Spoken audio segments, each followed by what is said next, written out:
नमस्कार, मी सुवर्णा. दुपारच्या बातम्यांमध्ये आपल्या सगळ्यांचं स्वागत. सुरुवात एका ब्रेकिंग न्यूजनं करतोय. राज्यसभेकरता निवडणूक होणार आहे. मवियाचा प्रस्ताव भाजपनं फेटाळलेला आहे. भाजपचा प्रस्ताव मवियाला मान्य नाहीये. कोणताही पक्ष उमेदवार माघार घ्यायला तयार नाहीये. त्यामुळे महाविकास आघाडीतील प्रमुख नेत्यांची संध्याकाळी 6 वाजता वर्षा या निवासस्थानी बैठक पार पडणार आहे. मुख्यमंत्री उद्धव ठाकरे राज्यसभेच्या निवडणुकीबाबत काँग्रेस आणि राष्ट्रवादी काँग्रेसच्या नेत्यांसोबत चर्चा करणार आहेत. ही सगळी जी धांदल उडतीये ती 6व्या जागेसाठी उडतीये. राज्यसभेसाठी निवडणूक होणार आहे. 6व्या जागेला आता शिवसेनेचा उमेदवार सुद्धा आहे, भाजपचा उमेदवार सुद्धा आहे. कोण नेमकं निवडून येतं त्या जागेवर यासाठी आता ओढाताण धांदल आपल्याला बघायला मिळते. बैठका सुरू झालेल्या आहेत. राज्यसभा निवडणूक बिनविरोध होणार असं काही चित्र दिसत नाही. त्यामुळे मवियाचा प्रस्ताव भाजपनं फेटाळलाय. भाजपने जे सांगितलं होतं ते मवियाला मान्य नाहीये असं सगळं चित्र आपल्याला राज्यसभा निवडणुकी दरम्यान बघायला मिळत आहे. त्यामुळे राज्यसभा निवडणूक सुद्धा चुरशीची होणार आहे. आमचे प्रतिनिधी उदय जाधव यांच्याशी सविस्तर बोलूया.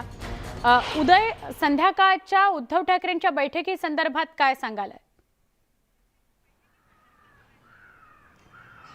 सुवर्ण, आता वेळ संपलेली आहे. 3 वाजलेले आहेत आणि 3 वाजेपर्यंत राज्यसभेच्या उमेदवारांची अर्ज जो आहे तो मागे घेण्याची वेळ होती, ती आता पूर्णपणे संपलेली आहे. त्यामुळे अखेर लढत होणार आहे, प्रत्यक्ष मतदान होणार आहे राज्यसभा निवडणुकीसाठी. त्यासाठी मुख्यमंत्री उद्धव ठाकरे यांनी महाविकास आघाडीतील सर्व प्रमुख नेत्यांची बैठक जी आहे बोलवलेली आहे. या बैठकीला काँग्रेस आणि राष्ट्रवादी काँग्रेसचे देखील ज्येष्ठ मंत्री आणि नेते उपस्थित राहणार आहेत. एक सामंजस्यपणे जी काय महाराष्ट्राची राजकीय संस्कृती आहे त्यानुसार राज्यसभा निवडणूक बिनविरोध करायची होती आणि त्यासाठी अनेक प्रस्ताव जे ते दिले गेले. मात्र विरोधी पक्ष भाजपकडनं देखील आणि महाविकास आघाडीतील काँग्रेस पक्षाकडनं देखील मोठ्या प्रमाणात जी ताठर भूमिका जी आहे ती ठेवण्यात आलेली आहे. त्यामुळे अखेर निवडणूक अटळ आहे. राज्यसभेची येत्या 10 जून रोजी प्रत्यक्ष मतदान होऊन निवडणूक होणार आहे. त्यासाठी घोडेबाजार देखील होणार आहे आणि त्यापाठोपाठ 20 जून रोजी विधान परिषदेच्या निवडणुका होणार आहेत 10 जागांसाठी आणि त्यासाठी देखील प्रत्यक्ष मतदान होणार आणि प्रत्यक्ष मतदान होणार म्हणजे साहजिकच घोडेबाजार देखील होणार. त्यामुळे जागांची अदलाबदल करून एक थोडं सामंजस्यपणा दाखवत काहीसा ही निवडणूक बिनविरोध करण्याचे प्रयत्न महाविकास आघाडीकडनं शिवसेनेकडनं केले जात होते. मात्र कुठल्याही प्रस्तावाला यश अखेर आलेलं नाहीये. त्यामुळे अखेर या निवडणुका अटळ आहेत. येत्या 10 जून रोजी राज्यसभेची निवडणूक होणार आहे. त्यापाठोपाठ 20 जून रोजी विधान परिषदेची निवडणूक होणार आहे. उदय, या सगळ्या संदर्भात तुझ्याशी सविस्तर परत बोलतो. तू असाच सोबत राहा. एक अजून महत्त्वाची बातमी येते. मवियाची संध्याकाळी 6 वाजता बैठक आहे. वर्षा या निवासस्थानी ही बैठक होतीये. मुख्यमंत्री उद्धव ठाकरे या बैठकीला उपस्थित राहणार आहेत. तेच किंबहुना ही बैठक बोलावत आहेत. मवियाची ही बैठक राजकीय घडामोडींना वेग आल्याचंच दर्शवते आहे. संध्याकाळी 6 वाजता वर्षा या निवासस्थानी ही बैठक होतीये. आमचे प्रतिनिधी उदय आपल्या सोबत आहेत. उदय, संध्याकाळच्या 6च्या बैठकीविषयी काय सांगशील? कारण निवडणूक जर अटळ असेल तर पुन्हा एकदा बांधणी गरजेची आहे आणि एनसीपी काय किंवा काँग्रेस काय यांच्या सगळ्या नेत्यांचा ठामपणा गरजेचा आहे. त्याकरता ही बैठक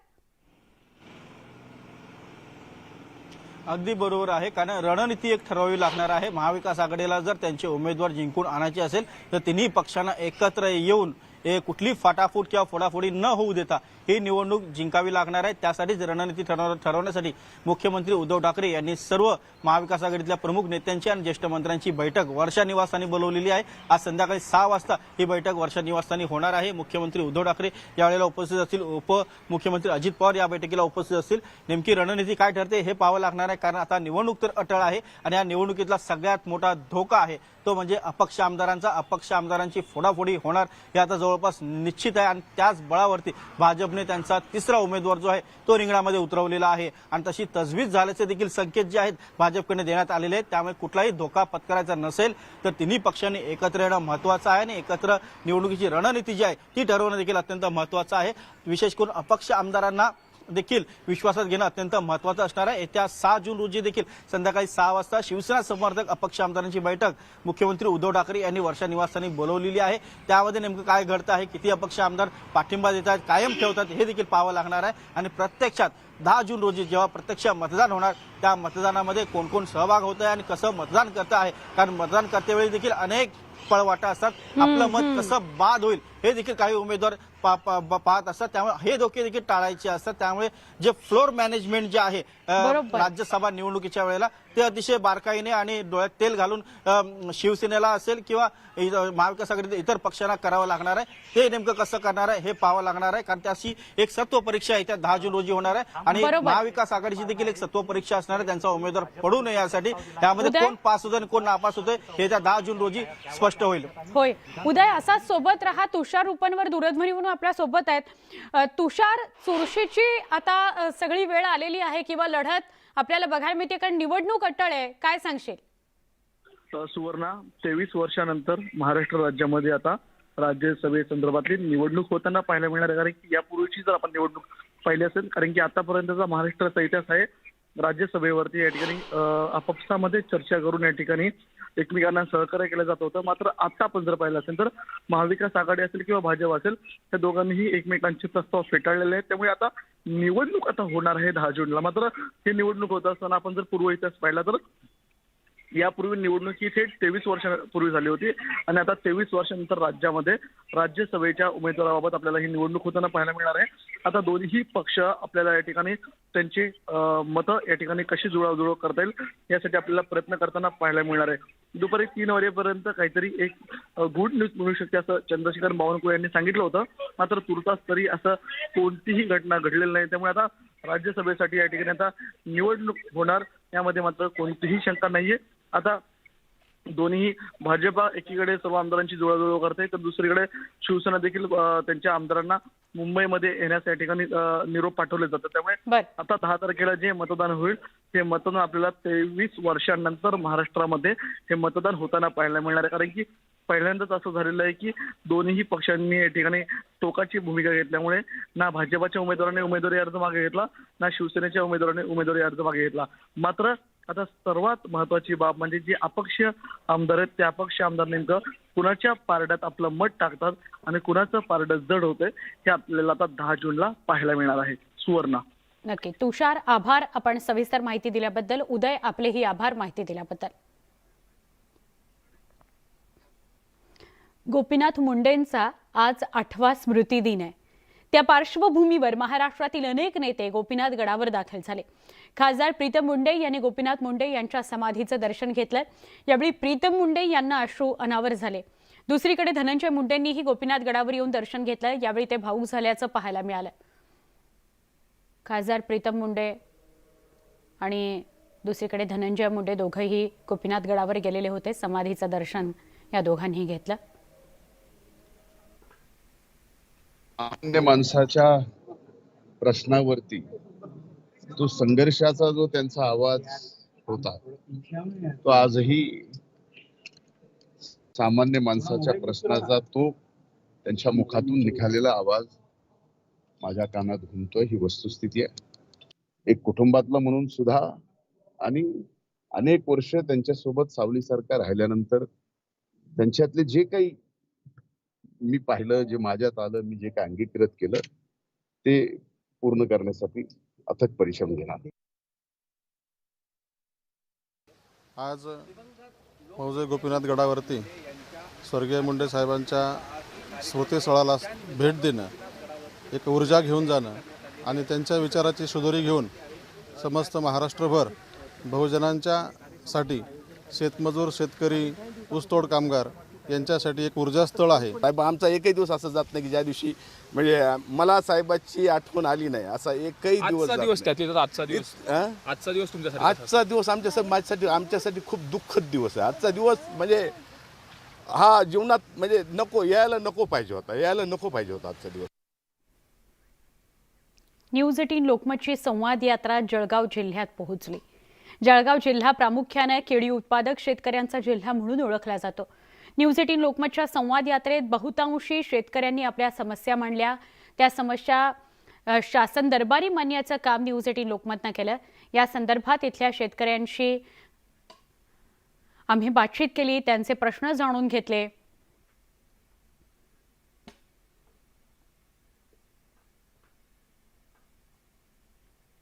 बाळासाहेब थोरातांची पत्रकार परिषद थेट प्रक्षेपण. एकंदर जर मतांची वर्गवारी केली तर आपल्याला लक्षात येतंय की कोणत्या परिस्थितीमध्ये भारतीय जनता पक्षाला 2 जागा तर मिळत होत्या, सहजतेनं मिळत होत्या, कारण तो त्यांचा कोठा पूर्ण करत होते. एवढंच नाही तर काँग्रेस पक्षाला 1 जागा, राष्ट्रवादीला 1 जागा असं होत होतं. आता 1 जागेकरता ही निवडणूक सुरू झालेली आहे. महाविकास आघाडी म्हणून आमचे स्वतःचे असलेले विधानसभा सदस्य आणि आमचे मित्रपक्ष आहेत, काही अपक्ष सदस्य आहेत, यांचा जर विचार केला तर आम्हाला खात्री आहे की 4थी जागा सुद्धा आमची निवडून येणार आहे. तर एक पद्धत आहे महाराष्ट्रामध्ये की आपण याच्यामध्ये एक संवाद ठेवतो आपसामध्ये, कारण ही शेवटी लोकशाहीची प्रक्रिया आहे. त्यामध्ये मला जास्त दे. आमचा प्रस्ताव असा होता की तुम्ही राज्यसभेसाठीची 2री जागा मागे घ्या आणि मग विधान परिषदेची 5वी जागा आम्ही लढवणार नाही. त्यानंतर म्हणजे जो 11:30 नंतर कुठलाच संवाद हा महाविकास आघाडी आणि बीजेपी झाला नाही. वेगवेगळ्या बातम्या फक्त कानावर येत राहिल्या की त्यांची चर्चा सुरू आहे. मग ती जी 1 जागा बीजेपीला ऑफर केली आपण विधान परिषदेची, ती आणखीन कोणाला तरी विदिन महाविकास आघाडी द्यायचं, ते चर्चाच कानावर येत होत्या. पण अधिकृतपणे 11:30 नंतर कोणीच बोललं नाही आणि आता 3 वाजले, त्यामुळे कोणी वेगळं सांगण्याची आवश्यकता नाही की निवडणूक आता अटळ आहे. भारतीय जनता पार्टी ही 3री जागा 100% जिंकेल. निवडणूक आता अटळ आहे. संख्याबळ आहे का? नाही, पुरेशा संख्याबळ असल्याशिवाय मी उतरत नाही ना. पुरेशा संख्याबळ त्यांच्याकडे पण नाही आहे, पुरेशा संख्याबळ त्यांच्याकडे नाही आहे. काही कॉमन वोट्ससाठी दोघेही प्रयत्न करणार. त्या कॉमन वोटमधली पुरेशी मतं, कारण शेवटी नेहमीच निवडणुकीच्या राजकारणामध्ये तुम्हाला प्रचंड बहुमताने विजय झाल्यामुळे एक तुम्ही जरा जास्त वेटेजवाला खासदार होत नाही. तुम्हाला जेवढे हवे तेवढे मिळाले की तुम्ही खासदार झाले. आणि त्यामुळे पुरेशी मतं म्हणजे आमच्याकडे 30 आहेत, 41.01 असा कोटा आला आहे. 41 नाही 42 झाला तरी 12 मतं ही आमच्याकडे आहेत. आणि सगळ्यात महत्त्वाचं म्हणजे हे प्रेफरन्शियल असं वाटतं उशीर झाला, ही सगळी प्रोसेस करायला शेवटच्या दिवशी सगळं नाही, असं काही नसतं. हे निवडणुकीच्या प्रक्रियेमध्ये फार लवकर काही सुरू होतं असं नाही. शेवटचा दिवस, फार 1 दिवस अगोदर किंवा शेवटचा दिवस हेच महत्त्वाचे दिवस असतात. चंद्रकांत पाटील आता असं म्हणताय की त्यांच्याकडे सुद्धा पुरेसं मतदान नाही, आमच्याकडे पुरेसं मतदान नाही. आता जे अपक्ष आहेत त्याच्यावरती मतदार आहेत, त्यांचा प्रेफरन्स कोणाला आहे त्यावरती ही निवडणूक होणार आहे. काही अपक्ष त्यांच्याकडे असले तरी बहुसंख्य अपक्ष आणि काही पक्ष हे आमच्याबरोबर आहेत, हे विसरून चालणार नाही. 2.5 वर्षाच्या कालखंडामध्ये एकत्र पद्धतीनं आम्ही काम केलेलं आहे. चांगली साथ त्यांनी आम्हाला दिलेली आहे. आम्ही सुद्धा व्यवस्थित पद्धतीनं त्यांची काळजी घेतलेली आहे. म्हणजे ते आम्ही एकजीव पद्धतीनं आतापर्यंत राहिलेलो आहे. त्यांच्याबरोबर समवेत सुद्धा वेगळेपण कोणतंच राहिलेलं नाही. त्यामुळे मला खात्री आहे की मताचा आकडा हा निश्चितपणे 4थ्या क्रमांकाचा हा महाविकास आघाडीजवळ आहे. 11:30 नंतर कोणी संपर्क केला नाही असं तक्रारदारांचं म्हणणं. खरं म्हणजे असं काही नसतं. आता संपर्क पुढाकार तर महाविकास आघाडीनं घेतला. आता त्यामध्ये एकदा संवाद सुरू झाल्यावर संवाद टिकून ठेवण्याची जबाबदारी ही दोन्ही बाजूची असते आणि करत गेलं पाहिजे. या मताचा अत्यंत स्पष्टपणे मी आहे.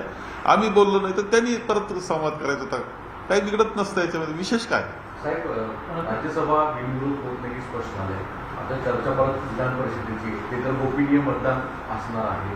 या सगळ्या गोष्टीकडे तुम्ही आता कशा पद्धतीने पाहता? कारण की जागांचा फॉर्म्युला हा तुमचा जो आहे तो कंटिन्यू राहील का? कारण की तिथे कुठे कमी तडजोड केली जाईल का महाविकास आघाडीकडे? नाही, महाविकास आघाडीकडे एकंदर आता ज्या जागा आहे आमच्या मतदारांची संख्या किंवा सदस्य संख्या, त्यामुळं आमच्या जागा निवडून येण्यामध्ये आम्हाला काहीच अडचण ही वाटत नाही. आम्ही निश्चितपणे आमचे कोठे पुरे करू. आम्हाला जे विजय करायचे आहेत आमचे उमेदवार ते निश्चित विजयी करू. महाविकास आघाडीचं भवितव्य या निमित्ताने पुढे येऊ शकतं, कारण की जर काही आमदारांमध्ये दगाफटका झाला तर कुठेतरी संख्याबळाच्या हिशोबाने सरकारला अडचणी होऊ शकतं. माझ्या मते ही कल्पना करण्यात सुद्धा काहीही अर्थ नाही. सर्व सदस्य चांगल्या पद्धतीनं आमच्या मनामध्ये सुद्धा येत नाही का काही दगाफटका आणि ह्या सगळ्या गोष्टी. पण ते आम्ही एकत्र पद्धतीनं 2.5 वर्ष तर खूप चांगलं काम केलं आहे. एकत्र असतो आम्ही सर्वजण. त्यामुळे तसा विचार मनामध्ये आणण्यात काही अर्थ नाही. का कोणतीही अशा प्रकारचं वेगळं काही घडत असं अजिबात मला वाटत नाही. हिंदी मतदारांची संख्येत नाही की राज्यसभा के चुनाव महाराष्ट्र में होने वाले हैं, क्या महाराष्ट्र महाविकास आघाड़ी कॉन्फिडेंस है कि वो जीत पाएगी? राज्यसभा का चुनाव 10 तारीख को होने वाला है और इसके लिए हमारे 4 उम्मीदवार हैं महाविकास आघाड़ी के। हिंदी में जानना चाहेंगे, तैयारी है क्या? हिंदी में तरह से नंबर लेके आएंगे। आज महाविकास आघाड़ी के नेता और भारतीय जनता पार्टी 10:30 से 11:30 एक बैठक हुई जिसमें राज्यसभा के चुनाव अनअपोज होने के लिए चर्चा हुई, प्रस्ताव सामने आए। महाविकास आघाड़ी का प्रस्ताव यह था कि राज्यसभा की तीसरी सीट हम पीछे ले ताकि वो विधान परिषद में हमको एक जगह ज़्यादा देंगे, यानी 5वीं सीट हम लड़ पाएंगे। हमारा प्रस्ताव बराबर इसके प्रस्ताव के उल्टा था कि यह दूसरा कैंडिडेट शिवसेना ने जो खड़ा किया है राज्यसभा में वो पीछे ले तो फिर 5वीं सीट हम नहीं लड़ेंगे और उसके लिए जो भी आवश्यक शर्तें आप लगाएंगे कि आपके 113 जो है वो किसी को साइन नहीं देंगे, वो सारा ही हमको मान्य है। उसमें फिर 12:30 से 3 तक एक दूसरे को कम्युनिकेशन नहीं हुआ, सिर्फ अफवाहें आती रही कि बात चल रही है। तो अभी 3 बज गए, तो चुनाव होगी, चुनाव हम जीतेंगे और चुनाव जीतने का सारा गणित हमको मालूम है।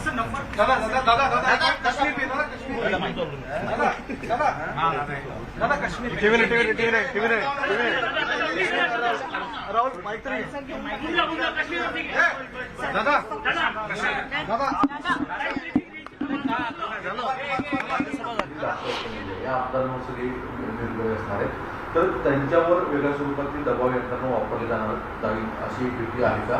आणि महाविकास आघाडीचं ज्यावेळेस सरकार स्थापन केलं गेलं होतं त्यावेळेस 169 ते 70 मतं दाखवली होती, ती इंटेक राहतील का?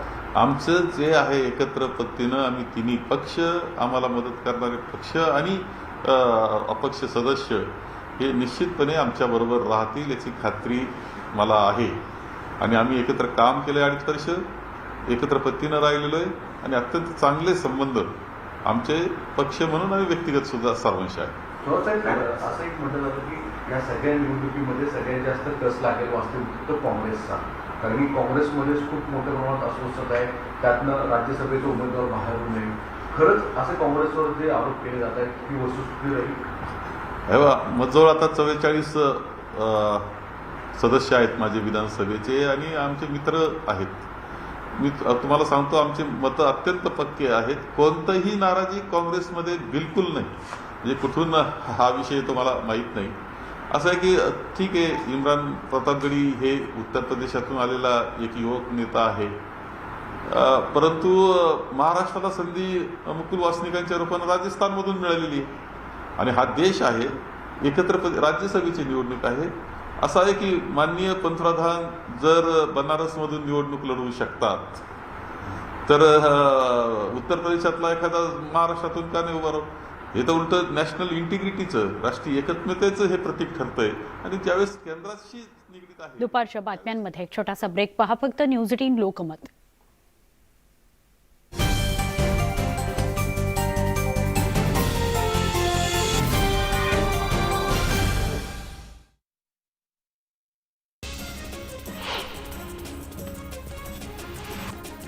राज्यसभा निवडणुकीत भाजपचाच उमेदवार निवडून येईल असा दावा अपक्ष आमदार रवी राणांनी केला. सर्व अपक्ष आमदार भाजपसोबत असल्याचा दावाही त्यांनी केला. तसंच घोडेबाजार कितीही झाला तरी भाजपलाच मतं मिळणार असल्याचा विश्वास त्यांनी अमरावतीत बोलून दाखवला.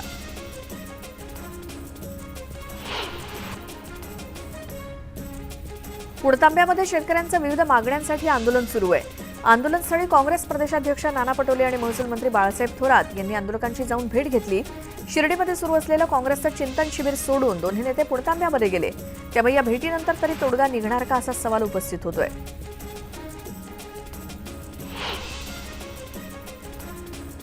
रत्नागिरीतील धोपेश्वर रिफायनरी प्रकल्पाच्या मुद्द्यावरून विरोधक आणि समर्थकांमध्ये जुंपली असल्याचं पाहायला मिळतंय. रिफायनरी प्रकल्पाच्या विरोधात जनतेला भडकवलं जात असल्याचा आरोप करत लोकांची दिशाभूल करणाऱ्या एनजीओच्या प्रतिनिधींविरोधात पोलिसात तक्रार देण्यात आली आहे.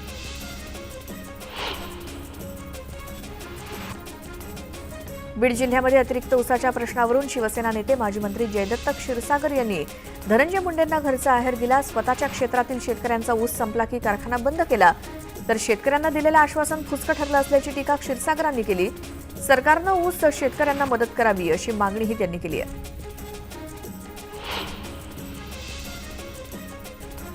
बीडमध्ये अतिरिक्त ऊस गाळपाचा प्रश्न गंभीर बनत असताना जिल्ह्यातील 4 साखर कारखाने बंद आहेत. पालकमंत्र्यांनी शेवटच्या ऊसाचं गाळप होईपर्यंत गाळप बंद केलं जाणार नाही असं आश्वासन दिलं. मात्र पालकमंत्री धनंजय मुंडेंनीच चालवण्यासाठी घेतलेले कारखाने बंद केले, तशी टीका शिवसेनेचे माजी मंत्री जयदत्त क्षीरसागर यांनी केली.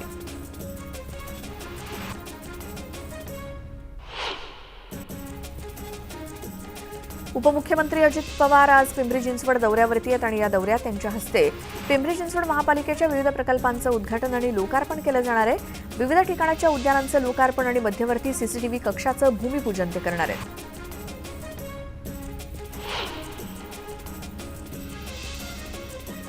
वाशिम जिल्ह्यातील यंदाच्या खरीप हंगामासाठी 1,08,000च्या वर शेतकरी पात्र आहेत. शेतकऱ्यांना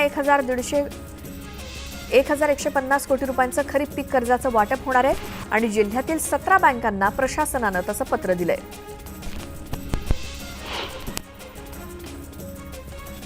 गडचिरोली जिल्ह्यातील कोरची तालुक्यातील भीमपूर इथे एका 24 वर्षीय तरुणीचा उष्माघातानं मृत्यू झालाय.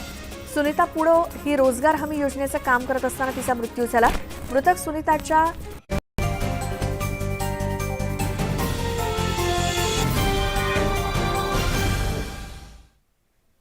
दुपारच्या बातम्यांमध्ये पुन्हा एकदा स्वागत. एका महत्त्वाच्या बातमीकडे पुन्हा एकदा आपण वळतोय. राज्यसभेच्या निवडणुकीसंदर्भातली बातमी आहे. मवियाचा प्रस्ताव भाजपने फेटाळलाय आणि भाजपचा प्रस्ताव मवियाला मान्य नाही आहे. त्यामुळे आता राज्यसभेची निवडणूक होणार हे निश्चित झालेलं आहे.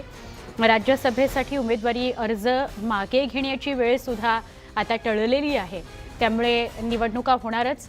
आता 6व्या जागेसाठी काय नेमकी बांधणी केली जाते, शिवसेनेकडून काय किंवा भाजपकडून, हे बघणं महत्त्वाचं आहे. आणि त्या पार्श्वभूमीवर महाविकास आघाडीतील प्रमुख नेत्यांची संध्याकाळी 6 वाजता वर्षा या निवासस्थानी बैठक पार पडणारे मुख्यमंत्री उद्धव ठाकरे राज्यसभेच्या निवडणुकीबाबत काँग्रेस आणि राष्ट्रवादी काँग्रेसच्या नेत्यांसोबत चर्चा करणार आहेत असं कळत आहे. महत्त्वाची ही बातमी आहे. पक्षाचे उमेदवार ठाम राहतील का, यासाठीची बांधणी रणनीती आखण्यासाठीची ही संध्याकाळी 6 वाजताची बैठक असणार हे ओघाने आलंच. राज्यातील घडामोडींना वेग आलेला आहे. काही वेळापूर्वी तुषार रुपनवर आमचे प्रतिनिधी आपल्यासोबत होते आणि ते असं म्हणत होते की साधारणपणे 20-22 वर्षांहून अधिक काळ लोटलाय राज्यसभेची निवडणूक होण्यासाठी. प्रस्ताव काय होता त्यावर आपण ग्राफिक्सच्या माध्यमातून नजर टाकूया.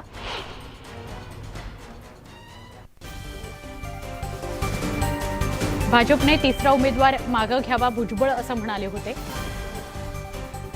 विधान परिषदेची 1 जागा वाढवून देऊ अशी ऑफर होती. महाविकास आघाडीचा हा प्रस्ताव, पण ऑफर पूर्ण झालेली आहे. देवेंद्र फडणवीस विरोधी पक्षनेते, भाजपचे नेते काय म्हणाले? शिवसेनेत 2रा उमेदवार मागे घ्यावा, विधान परिषदेची 1 जागा देऊ, भाजपचा हा महाविकास आघाडीला प्रस्ताव होता.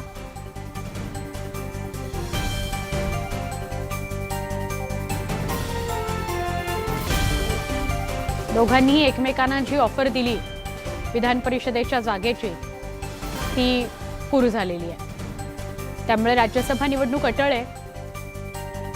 उमेदवार बघा, शिवसेनेचे उमेदवार संजय राऊत आणि 2रा उमेदवार शिवसेनेचा संजय पवार, एनसीपीचे उमेदवार प्रफुल्ल पटेल, काँग्रेसचे उमेदवार इम्रान प्रतापगडी, हे मवियाचे हे राज्यसभेच्या निवडणुकीसाठीचे उमेदवार. भाजपचे उमेदवार पियुष गोयल, अनिल बोंडे आणि 3रं नाव भाजपचे उमेदवार धनंजय महाडिक.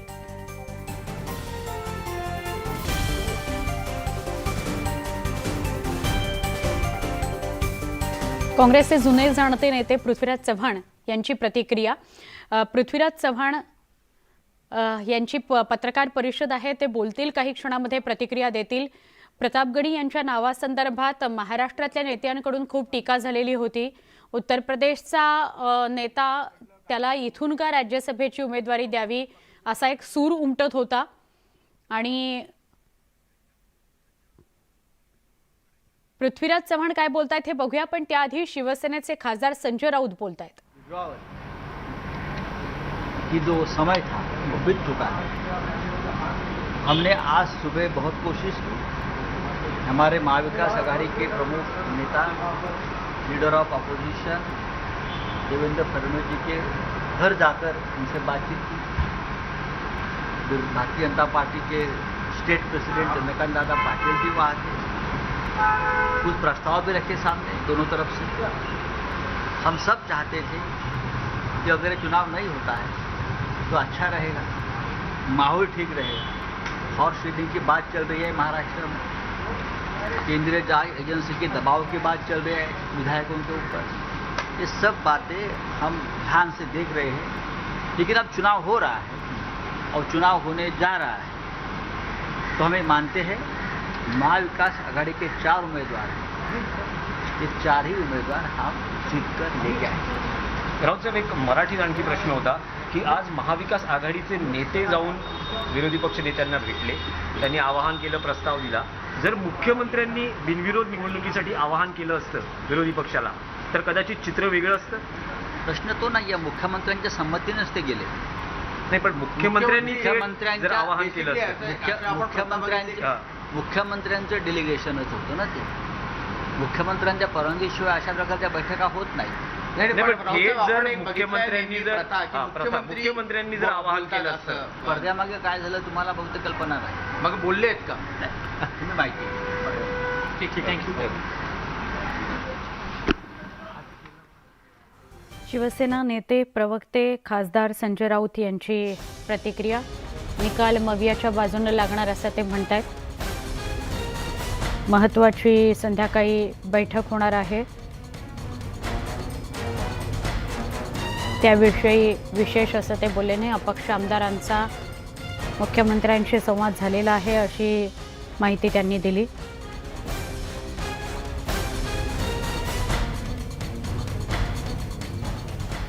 छोटासा ब्रेक, पुन्हा पहा फक्त न्यूज 18 लोकमत.